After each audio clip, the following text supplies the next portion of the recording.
This is a great opportunity to retell what can only be described as the greatest ghost and demon story in the history of Jewish literature.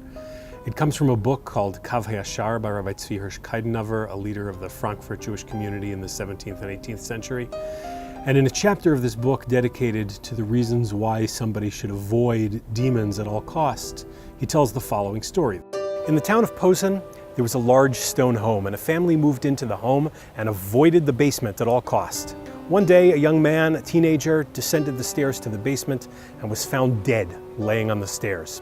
From that moment on, demons invaded the house, throwing dirt into the food, scattering the household goods all over the place, generally wreaking havoc on the lives of the residents.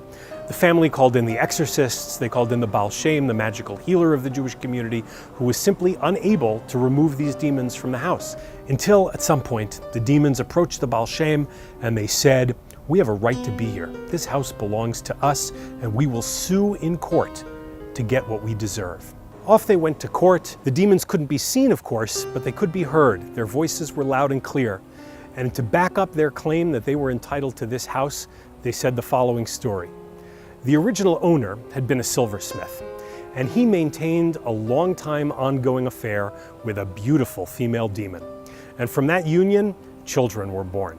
Eventually, the wife, the human wife, caught on.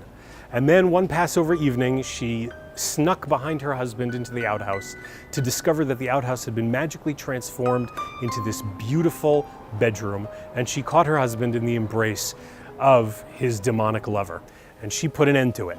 She called the exorcist, she banished the demon, she banished the children, and that was an end to the affair. But on his deathbed, the children came back and they said, "You can't abandon us. You're our father. What are we going to do when you're gone?" And so, being the good father that he was, he said, "I'll give you the basement. You can live there. That will provide for you." And so, claimed the demons, we are the rightful owners. The court had never heard such a claim, and so they deliberated, trying to figure out the right conclusion.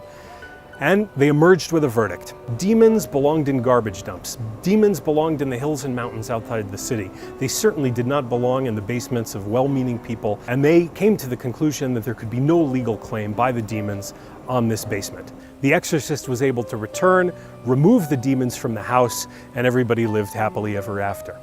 Of course, Rabbi Keidenhover mentions this in the context of warning us about the dangers of demons in general and beautiful female demons in particular, but I have the impression that he enjoyed telling this story just a little more than he lets on.